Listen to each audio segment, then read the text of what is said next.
ඔන්න පළවෙනි ගාන තියෙනවා දෙක එකතු කිරීම 5 තරහට ඇතුළේ. ඊට පස්සේ ගුණ කිරීම 6 අඩු කිරීම 2. දැන් ඔයාලා දන්නවා මේක පිළිවෙලක් තියෙනවා නේද? කවිත කර්ම පිළිවෙලක් තියෙනවා කරන්න ඕනේ. ඔයාලා මුලින්ම කරන්න ඕනේ මොකද්ද? වරහන් ඇතුළේ සුළු කරගන්න. එහෙනම් ඔයාලා කරන්නේ දෙක එකතු කිරීම 5. වරහන් ඇතුළේ තියෙන්නේ. එහෙනම් ඔයාලට පුළුවන් 5යි 2යි 7යි කියලා. මෙතන දැන් තියෙනවා ගුණ කිරීම 6 අඩු කිරීම 2. ඊට පස්සේ ඊළඟ ප්‍රමුඛතාවය දෙන්නේ ඔයා කාටද? අඩු කිරීමටද ගුණ කිරීමටද? අපි ගන්නවා ගුණ කිරීම තමයි පළවෙනි කරන්න ඕනේ නේ. දැන් 7 6 42යි අඩු කිරීම දෙක ආයෙත් ගන්නවා. ඊට පස්සේ 42 දෙකක් අඩු කරාම උත්තරේ එනවා 40යි කියලා. හරි? ඕක තමයි ඔයාගේ පළවෙනි දෙවෙනි එක තමයි තියෙන්නේ.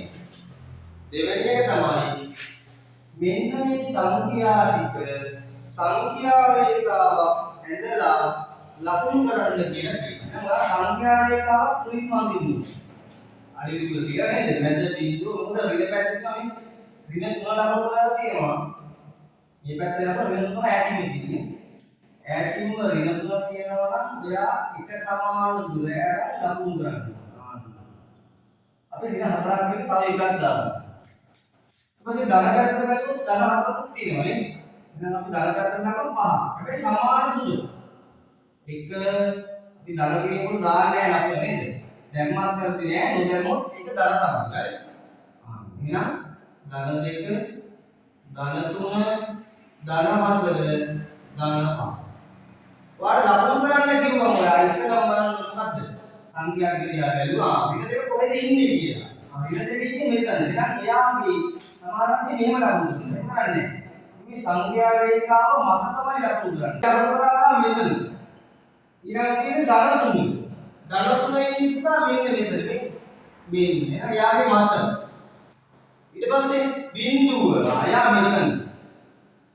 ධන 4 මෙතන. ඊළඟට තියෙනවා ඍණ 3. එයා ඉන්නේ මෙන්න මෙතන නේ. අන්නෝම ලකුණු කරලා තමයි වාර්තු ලකුණු දෙකක් මේ ප්‍රශ්නෙට හම්බ වෙන්නේ. හරි. මේකෙන් අහනවාට මෙන්න මෙහෙම හිස්ටන් එකක් තියෙනවා. දෙපැත්තේ ඉලක්කම් දෙකක් තියෙනවා. මෙන්න මේ ලකුණු තුනෙන් ගැළපෙන ලකුණ දාන්න හිස්ටන්. එහෙනම් ඔයාලා දන්නවා මේක සංඛ්‍යා රේඛාවෙන් තමයි ඔයා හිතන්නේ මේක පාරක් කරනවා. ඍණ 10 ඉන්නේ කොයිද සංඛ්‍යා රේඛාවක් ගත්තොත් මේ බිඳුව ඍණ 10 සාමාන්‍ය මේ පැත්තේ වගේ ඍණ භාගයන්නේ මේ හරියට නේද? දැන් මේ දල වශයෙන් එන්නේ නැත්නම් ඔයාලකින් අංක ටික අරලා ලියන්න ඕනේ. හරි? ඔයාලට පේනවා සංඛ්‍යා රේඛාවක් දන්නවනේ වම් පැත්තට යනකොට අගේ මොකද වෙන්නේ? අඩුවේ. මෙහෙට යනකොට අගේ වැඩි වෙනවා. එහෙනම් මේ පැත්ත වම් පැත්තේ කෙළවරේම ඉන්න කෙනා තමයි පොඩි එක්කෙනා. එයාගේ අඩුයිනේ. එහෙනම් ඔයාලට ඍණ 5 තියෙන්නේ මෙතන ඍණ 10 තියෙන්නේ මෙතන. ඊළඟ ආට ඍණ නේද? 5ට වඩා නේද? ඍණ 5 ලොකුයි මෙයාට වඩා. එහෙනම් ඔයා කට ඇරෙන්න ඕන මෙන්න මේ ලක්ෂණ තමයි ගන්න ඕන. ඍණ 5 විශාලයි. ඍණ 10ට වඩා කියන තමයි මේකේ කියන්නේ. ඊළඟට බිඳුව. ධන සාමාන්‍ය මෙහෙදි ධන පුතේ මේ පැත්තේ. ධන ඉලක්කම් තියෙන පුතා මේ පැත්තේ. එහෙනම් අස තියෙන්නේ මේ පැත්තේ කියලා හිතන්න ඕනේ. බිඳුව මෙතන. එහෙනම් මේ දෙන්නගේ කවුද ලොකු එක්කෙනා? ලොකු එක්කෙනා 8. එහෙනම් 8 පැත්තට තමයි කට ඇරෙන්න ඕනේ. එහෙනම් මෙන්න මේ ලකුණ තමයි පාවිච්චි වෙන්නේ. එහෙනම් මෙන්න මේ තමයි සංඛ්‍යා රේඛාවක් දිහා බලලා හිතා ගන්න ඕනේ. හරි? ඔන්නෝම තමයි ඒකේ උත්තරය ඔයා ලියන්න. සංඛ්‍යාවක් දීලා කියනවා මෙයාව 3න් බෙදනවද කියලා ලියලා ඒකට හේතුව අහනවා. එහෙනම් ඔයා දන්නවා කොච්චර විශාල සංඛ්‍යාවක් වුණත් 3න් බෙදනවා නම් අපි දැනගන්න ඕන දෙයක් තියෙනවා. මොකද්ද? ඒ සංඛ්‍යාවේ ඉලක්කම් දර්ශකය. ඉලක්කම් දර්ශකය කියන්නේ මොකද්ද? සංඛ්‍යා එකිනෙකට එකතු කරලා බලන්න ඕනේ. එකතු කරාට පස්සේ බලමු අපි එකතු කරලා මේ 6යි 7යි 13යි 13යි බිඳුවයි 13යි 13යි 5යි 18යි 18යි 7යි 25යි. ඉලක්කම් දෙකක් නේ. අපි මේක ආයෙත් එකතු කරනවා නේද? 5යි 2යි කියද? 7යි. ඔන්න ඉලක්කම් දර්ශකයේ බැලුවා 7යි. එයි 3න් බෙදෙනවද කියලා තමයි බලන්නේ.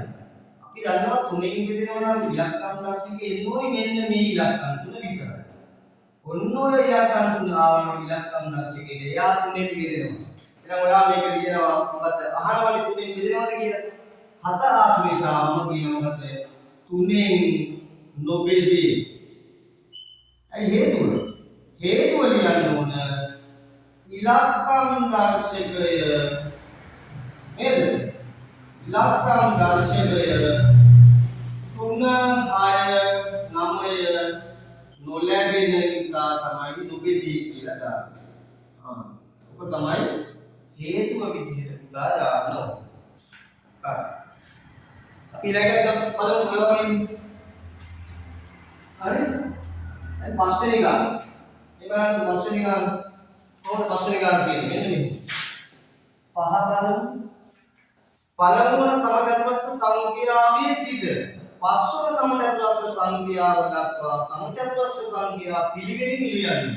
දැන් පළවෙනි බලමු සමචතුරස්‍ර සංඛ්‍යාව 1. දෙවෙනි එක කීයද? 4.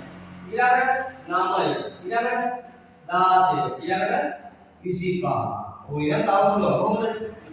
ඒ කියන්නේ පුතා ඒ සංඛ්‍යාව ඒකින්ම වැඩි වෙන්න ඕන. දෙවෙනි එක ඔන්න ඔහොම තමයි හැදෙන්නේ. තුන්වෙනි එක මෙන්න මෙහෙමයි. හතරවෙනි එක නම් 4 වැඩි කරනවා 4න් 16. පස්වෙනි එක ඔන්න 25. හයවෙනි එක නම් ඒක පුළුවන් මේ 36යි. හත්වෙනි එක නම් 7 49. 8 වරක් 64. අන්න ඒවට අපි සමචතුරස්‍ර සංඛ්‍යා කියලා කියන්නේ. උදා සංඛ්‍යා තුනක් දීලා කියනවා. මේ තුනේ මහ පොදු සාධකය නේද? අපි දන්නවා මොකද්ද? ක්‍රම කීපයක් තියෙනවා. උදාහරණ ක්‍රම තුනක් තියෙනවා මේකේ. අපි එකක් කියලා දෙන්නවා. ඔයා බලන්න බලමු මහ පොදු සාධකය කියන්නේ මොකක්ද කියලා. ඒ කියන්නේ මේ තුන් දෙනාම බෙදෙන නේද? විශාලම සංඛ්‍යාව. ඒකම මහ පොදු සාධකය කියනවා. හරි. මේ පොදු සාධකයේ මහ පොදු සාධකය වෙනවා. ඒක අපි දන්නවා. අර මෙතනක් ගන්නවා. මෙයා මෙතන මොකක්ද මොනවද? ප්‍රථමක සංඛ්‍යාව. මහ පොදු සාධකයේ හොයන්නේ වෙන වෙනම තමයි බෙදන්නේ. ඒක තමයි. අපි දන්නවා ප්‍රථමක සංඛ්‍යාව කියෝ මෙන්න මේ ඉලක්කම් ටික මතක වෙනවනේ වාට 2 3 5 7 දෙකෙන් බෙදෙනවා 6යි ආයෙත් දෙකෙන් බෙදෙන සංඛ්‍යාව එහෙනම් 3යි දැන් මෙයාගෙන් බෙදෙන්නේ එහෙනම් මෙයාගෙන් තමයි බෙදන්නේ 3ෙන් බෙදුවම 1යි අන්න 1 ආවා එහෙනම් 12 ලියන්නේ මම කොහොමද 2 ගුණ කිරීම 2 ගුණ කිරීම 18 දෙකෙන් බෙදුවම 9යි. දැන් නම් දෙකෙන් බෙදෙන්නේ නැහැ නේද? 3යි 3ෙන් අන්න එක ආවහනම් එයා ලියනවා මෙහෙම. 2 ගුණ කිරීම 3 ගුණ කිරීම 3 ගුණ කිරීම. ඊට පස්සේ 24. එයා බෙදලා බලමු 12යි 6යි 3යි අන්න එක. දෙකෙන් බෙදෙනවා නම් බෙදාගෙන ඉවර කරගන්න. එහෙනම් 10 24 අපි ලියනවා මෙහෙම. කොහොමද? 2 ගුණ කිරීම 2 ගුණ කිරීම 2 ගුණ කිරීම. දැන් අපි මේ වගේ පොදු ඒවා ගන්න ඕන. තුන් දෙනාගේම තියෙන්නේ. ඔන්න පළවෙනි. දෙකක් තියෙනවා තුන් දෙනාගේ. මෙයාගේ දෙකක් බල මෙයාගේ නෑ. එහෙනම් දෙක ගන්න බෑ. නේද? බලමු තුනේ ඉලක්කම තුන මෙයාගේ තියෙනවා මෙයාගේ තියෙනවා නේද? ඊළඟ අපිට පුළුවන් මෙන්න මේ සංඛ්‍යාවක් ගන්න. මෙන්න මේ. එතකොට දානවා දෙක තිබුණා. මහ පොදු සාධකයේ වෙන්න ඕන 2 ගුණ කිරීම 3. ඒ කියන්නේ හරි. එහෙනම් මේ ඉලක්කම් තුනම බෙදෙන නේද?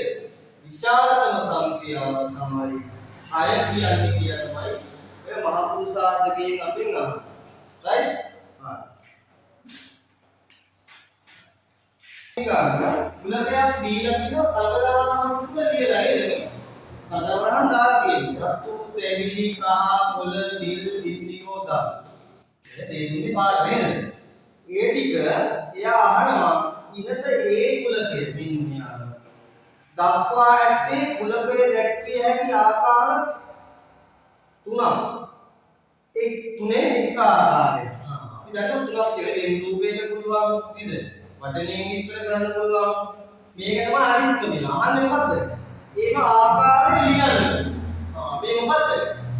කුලකයක අවයව මොකද්ද? සංගල වරහන් තුල ලිවීම තමයි මේ. සංගල වරහන් තුල දැක්වීම තමයි මොනවද? අවයව. ඕක තමයි තුන්වෙනි ක්‍රමය. ඒක තමයි මේ දීලා තියෙන්නේ. ඒක තමයි අපි අහන්නේ. හරි. අටවෙනි එක බලමු කොහෙද? ඒ බලන්න. අටවෙනි එකෙන් පුතා මෙන්න මෙහෙම ටිකක් කියලා. කොහොමද? මෙන්න මේ බිඳුවයක් දීලා මේ බලන්න. මෙන්න මෙහෙම බිඳුවයක් දීනවා.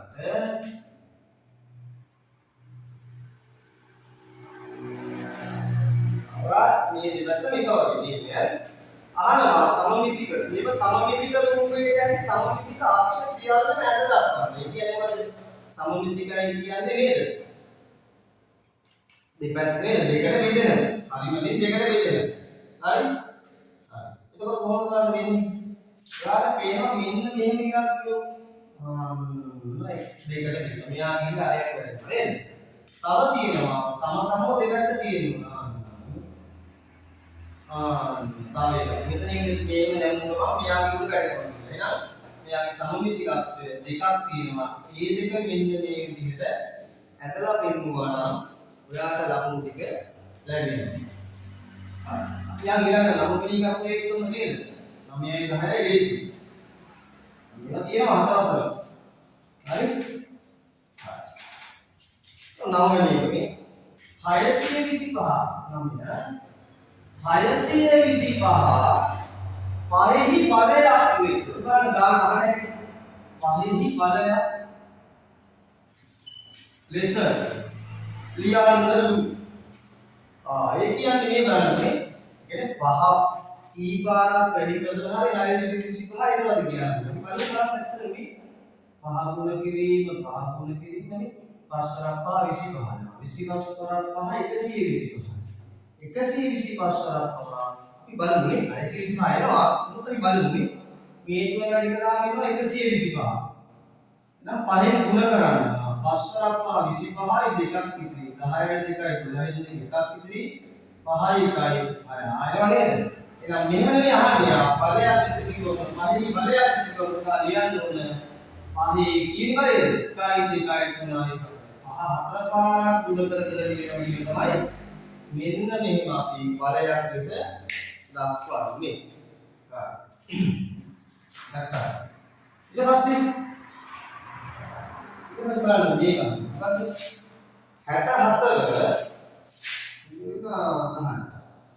64 කියන්නේ යක්කම බලයක් ලෙස දැක්වීමේදී දර්ශකය 6 වීමට පාදය කීයක් වෙන්න ඕනද? ඔයා දන්නව නේද? මේ දෙකේ තුන්වෙනි බලය කිව්වොත් මෙයාට අපි කියන්නේ මොකද්ද? පාදය. මෙයාට තමයි දර්ශකය. හරි? එහෙනම් අහන්නේ දර්ශකය 6 වීමට පාදය කීයක් වෙන්න ඕනද? බලන්න දර්ශකය 6 වෙන්න අපි දන්නවා 64 එක මතක තියෙනවා. අපි දෙකෙන් බලමුකෝ මේ බලන්න. ඔන්න දෙක 6 පාරක් වැඩි කරලා බලමු. මුලින්ම තියෙන දෙකනේ. 1 2 3 4 5 6 6 පාරක්. දෙකකට දෙක 4යි 4 වරක් දෙක 8යි 8 වරක් දෙක 16යි 16 වරක් දෙක 32යි 32 වරක් දෙක 64 එනවා නේද? එහෙනම් අපි දන්නවා මොකද්ද? 64 පුළුවන් අපිට 10 කියන්නේ කී පාරක් ලියනවද කියලා. 6 පාරක් ලියලා ගන්න. එහෙනම් දෙක තමයි 6 පාරක් ලියුවම 64 එන්නේ. ඒ නිසා ඔයාලා අහන්නේ පාදේ කීයක් වෙන්න ඕනද කියලා ඔයාලා ලියන්න ඕන. එයා මොකෝ ලියන්නේ නැතුව උත්තරේ කොහොමද ලියන්නේ? උත්තරේ ලියන්නේ පාදය මොකද? දෙක විය යුතුයි. දෙක වුණාම තමයි දර්ශකයට 6 එන්නේ. අපි කර්මවල කරනවා මගේ නේ. මේක උත්තරේ. එහෙනම් මෙහෙම තමයි 10 වෙනි උත්තරේ වල ලියන්න ඕනේ. පුතා 11 වෙනින් අහන්නේ අධික අවුරුද්දක පෙබරවාරි මාසයේ ඇති දින ගණන සඳහන් කරන්න. දන්නවා අධිකාවුන්න කියන්නේ දවස් 366ක් තියෙනවා නේද? පෙබරවාරි මාසේ විතර මේ දින ගාන දිනයක් වැඩි වෙලා අධිකාවුන්නක් කියන්නේ. එහෙනම් ඔයා දන්නවා 366 වෙන්නේ පෙබරවාරි මාසෙට කීයක් ආවද? දින 29ක් ආවම තමයි 366. එහෙම නැත්නම් 365යි අවුරුද්දකට දින තියෙනවා. උත්තරේ එන්න ඕන මෙන්න 12. සුළු කිරීමක් තියෙන්නේ මේ ඍණ තියෙන ඉලක්කමකුයි ධන තියෙන ඉලක්කම. මොනව කරන්නේ? එකතු කරන්න. අපි දන්නවා එකතු කරනකොට ලකුණු අසමානයි නම් දෙපැත්තේ ඉන්න දෙන්න. මොකද කරන්නේ? අපි කරන්නේ එකතු කිරීමක් නෙමෙයි කරන්නේ. ලොකු ඉලක්කමෙන් පොඩි ඉලක්කම අඩු කරලා 6න් දෙකක් ගියාම 4. ලොකු එක්කෙනා ඉලක්කම ගන්නවා. මේ තියෙන ලොකු එක්කෙනා මේ දෙනාගේ ලොකු එක්කෙනා 6. එයාගේ තියෙන ඍණ නිසා ඍණ දාන්න. ඔක තමයි 12 වෙනි කියන්නේ. 13 වෙනි එක කරලා බලන්න. එයා මෙන්න මේ 5x වර්ගය y වල 3 වෙනි වර්ගය. නැත්නම් ගානයි. විහිදුවාරියක්. දැන් ගන්නවා විහිදුවාරිය. මොකද කියන්නේ? 5 මේවා අතර තියෙන්නේ ගුණ කිරීම. එහෙනම් x දෙවෙනි බලය කියන්නේ x ලියන්න දෙපා. y වල තුන්වෙනි බලය කියන්නේ ගුණ කිරීම දැම්මා y තුන් පාරක් ලියන්න. ඕක තමයි විහිදුවා ලියන විදිය. ඒ වගේම 14ත් ඒකට සම්බන්ධයි. එයා කියනවා x සමානයි 3යි. y සමානයි 2යි නම් මෙන්න මේ විදිහට ප්‍රකාශ වෙනවා. උඩ ගන්න. අගේ සොයන්නේ. එහෙනම් ඔයා මේක වගේ කරන්න ඕන. උත්සාහ කරන්න ඕන. x තියෙන තැන් වලට දානවා කීයද? 3. y තියෙන තැන් වලට දානවා මෙන්න මේ 2. අපි දාලා මේක ඉලක්කමක් එහෙම ලිව්වා. x කියන්නේ 3. 3 දෙපාරක්. ගුණ කිරීම y 3 පාරක්. ඒක 2 3 පාරක් ලියන්න. මේ බලන්න 5 සරත් 3 15යි 15 සරත් 3 45යි. 45 සරත් 2 90යි. 90 ඒවා දෙකක් 180යි. 180 ඒවා දෙකක් කීයද? 360යි. ඔයාලා එකපාරට කරලා 180 ලියුම පැත්තට ගුණ කරා දෙකේ. දෙවරක් බිඳුවයි 6යි එකක් විතරේ 360. එහෙනම් මේක තමයි ඔයාගේ 14 වෙනි එකේ උත්තරේ. ඒ වගේම මේවා අතර තියෙන ගුණ කිරීම නිසා තමයි අපි වැඩි කර කර ලියුවේ. ගුණ කර කර උත්තරේ ගත්තේ. එහෙනම් උදාහරණ මේකේ 300 හැරෙන්නේ අන්න එහෙම ගුණ කර කර ඔයා උත්තරේ ගත්තා. හරි 15 වෙනි ආරම්භතා තියෙන්නේ මෙන්න මේ දශම සංඛ්‍යා ටික ආරෝහණ ක්‍රමය. මොකද ආරෝහණ කියන්නේ? ආරෝහණ කියන්නේ අඩු එකේ ඉඳන් විශාල එකට නේද? අඩු එකේ ඉඳන් ලොකු එකට. කුඩා එකේ ඉඳන් විශාල එකට. ඔයා දන්නවා මේ දශම සංඛ්‍යාවක් නේද? මේ මොන දශම සංඛ්‍යාවද? ඔයාට මෙයාගේ දශම ස්ථාන තුනක් තියෙනවා. මේ දශම දෙකෙන් පස්සේ තුනක් තියෙනවා ඉලක්ක. මෙයාගේ 3යි මෙයාගේ 1යි නේද? අපි එනම් මෙයාවත් ලියලා තුනක් විදියට. ඒක කොහොමද? ඔයාලා පැටලෙනවා නම් නෑ.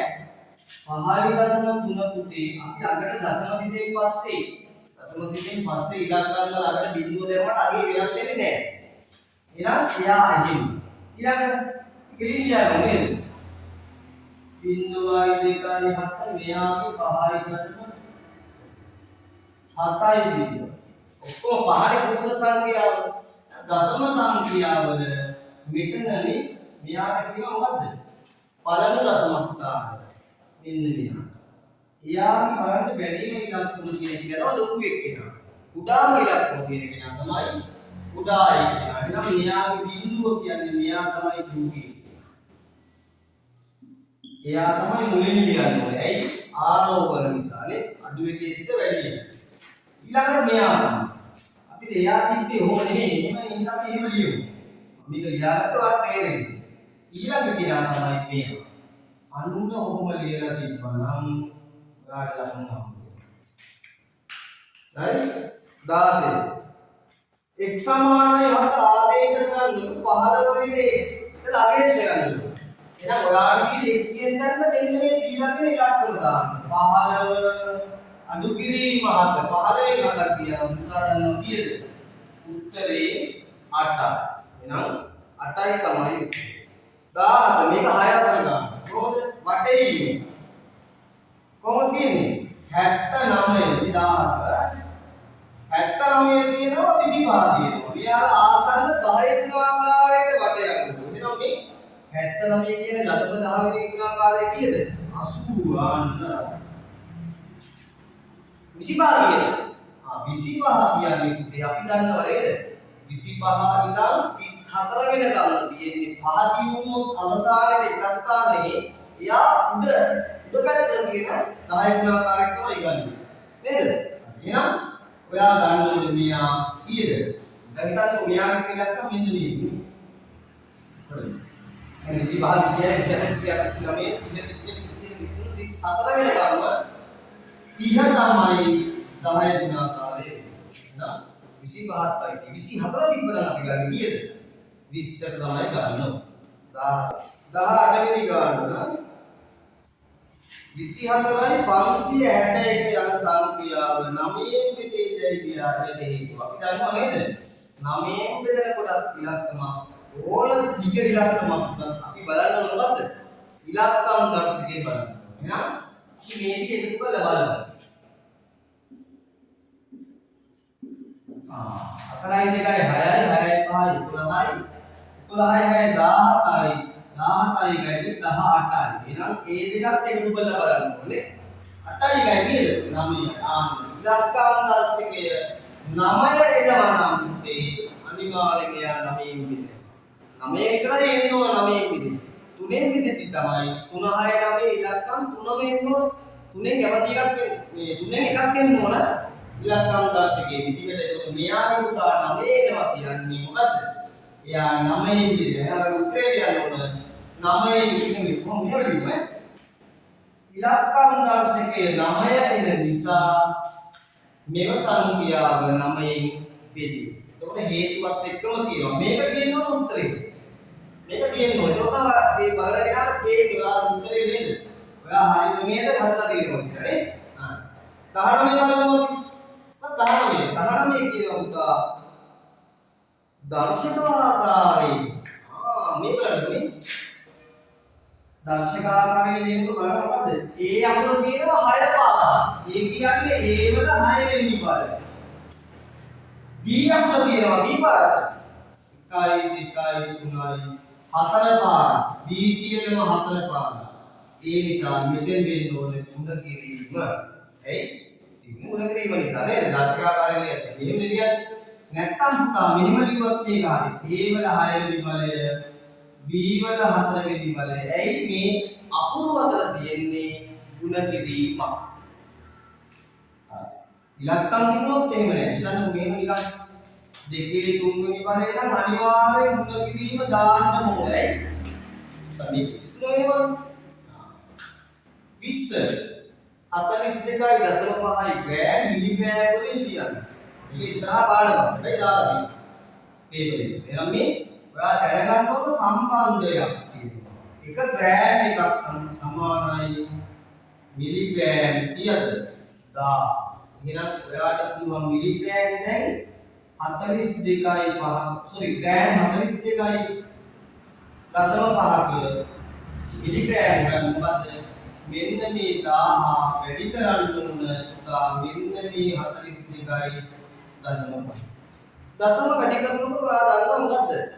එකක් එක්ක 10 100 10 වගේ ඉලක්කම් 10000 එකක් එක්ක බිංදු කියන ඉලක්කමකින් වැඩි කරද්දි වෙන්නේ මෙන්න මේ තියෙන දශම තිත බිංදු ගානට හරියන්න මොකද වෙන්නේ? යනවා වලද 13 පැයට. එහෙනම් මේ තියෙන්නේ මෙතන 10.3යි. එහෙනම් දුම්පාලක් යමි එකක් ගිහින් නතර වුණා දෙකක් ගියා තුනක් ගියා. ඉලක්කම් නෑනේ යන්න. එහෙනම් අපි දාන්න ඕන බිංදු. එතකොට එනවා මේ තිත දැන් මෙතන නෑ. දැන් තිත තියෙන්නේ කොතනද මෙතන. එහෙනම් අපි ලියනවා ඒක 42500යි මොනවද? මිලිග්‍රෑම්. ඔන්න පුතා පළවෙනි 20 උත්තර ටික මම දුන්නා. දැන් ඔයාලා බලන්න ඕන ඔයාලගේ උත්තර මේකේ හරියද කියලා. කීයක් හරියද? මොකද පේපර් එක බලනකොට වඩා දෙයක් මම කියා දුන්නා. ඔයාලට මේ මම පාඩමේ කෑල්ලත් එක්ක තමයි මේ හැම එකක්ම කියා දුන්නේ නේ. ඒතකොට ඔයාලා ලොකු දෙයක් මේකෙන් ඔළුවට එන්න ඕන. ඊළඟ දවසේ මේ වගේ අපි ඉස්සරහට පේපර් කරනවා. ඊළඟ දවසේ පේපර් කරද්දී පුතාට මොකද වෙන්න ඕන? ඔයාට මේ වගේ ගණන් මතක් වෙන්න ඕන හදපු විදිහ. හරි? එතකොට තමයි අපි නේද? ලකුණු වැඩි වෙන්නේ. හරි? එතන ඉඳන් කරන්න මම සති දෙකක විතර පේපර් එකක් දාන්නම්. ඕ දෙන්නම්. මම ඊට පස්සේ ඔයාලා කරාට පස්සේ මේක මෙහෙම වීඩියෝ කරලා දානවා. පුතාලගේ අඩුපාඩු හදා ගන්නවා. උත්තරේ හරි දාන එකට වඩා දෙයක් මෙතන තියෙනවා. එතන පුතාට පාඩම කියාද ගමන් පුතත් තව නේද? ඒක තවත් දෙයක් ඔළුවට එකතු වෙනවා. අමතක වෙන්නේ නැහැ. අනිත් මේ වීඩියෝ එක එකපාරක් නෙමෙයි ඔයාලට ඕන තරම් බලන්න පුළුවන් විදිහට මම මේක දානවා. හරි? ගෲප් එකට දාන්න. එතකොට පුතාලා බලන්න ඕනේ. බලලා අඩුපාඩු හදාගෙන ඊළඟ වාරේ ඉස්කෝලේ වැඩිම ලකුණු ගන්න කෙනා බවටපත් වෙන්නේ. හරිද? එහෙනම් අපි බලාපොරොත්තු වෙනවා. එහෙනම් බලන්න කීයක් හරිද කියලා ඔයාලගේ 20 අදකුවාගේ